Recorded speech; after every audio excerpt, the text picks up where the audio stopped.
Anheuser-Busch began in 1860 when Eberhard Anheuser and Adolphus Busch partnered together.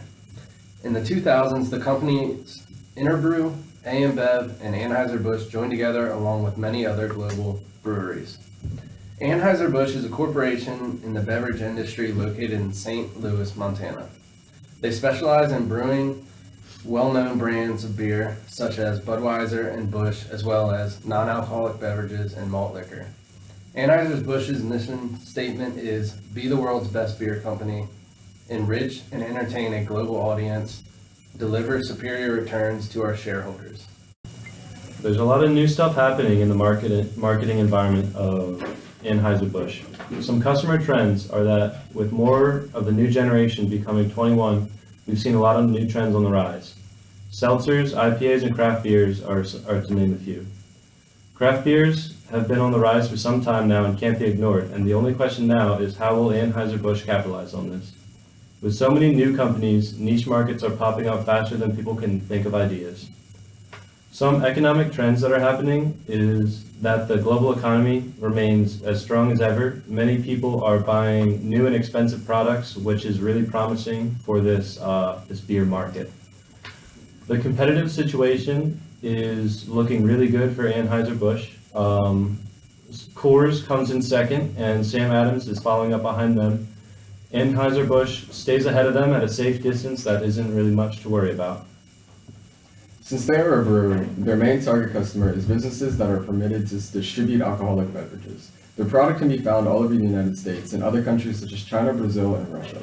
However, their other target customer is anyone over the legal drinking age. There is no specific gender targeted, as on their Instagram page they depict both males and females enjoying the product. The company produces beer, hard seltzers, F&Bs, and canned wine.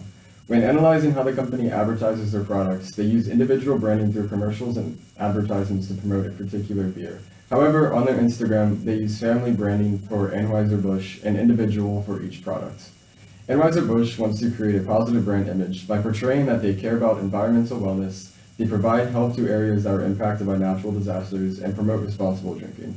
Anheuser-Busch is constantly innovating to keep up with current market trends and demands. A new line of products that the company started making is canned wine and seltzers. Anheuser-Busch typically keeps the cost low for their more generic beers such as Natural Light and Bud Light. A majority of their beers are not a high-end product. They are easily obtainable by the average person. However, they do offer more expensive brews such as Shock Top and Goose Island. Their direct marketing mainly consists of social media, web-based, and merchandise. The company has an Instagram for each beverage they produce, along with an Instagram for its umbrella brand, Anheuser-Busch. The company also uses other social media such as Facebook, Twitter, and YouTube. Anheuser-Busch strives to push for excellent customer service. On their website, they encourage the customer to contact them directly if they purchase a damaged product. There is also a Contact Us page on the Anheuser-Busch website, allowing customers to reach out to the company by email. They use a middleman distribution system. The company will sell to independent retailers that will then use a direct distribution system to sell the product directly to the customer.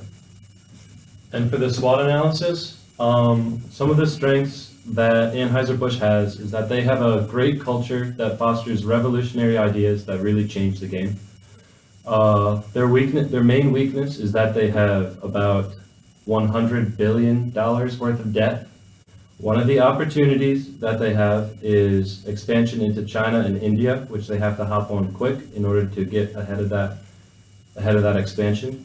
And their biggest threat comes from competitors and also growing lack of interest in beer. Some of the things we observed with their marketing strategies over the semester is they're branching out for the future with such as things as the CBD infused beer, and they started targeting the youth, going for the seasonal marketing stuff and the seltzers.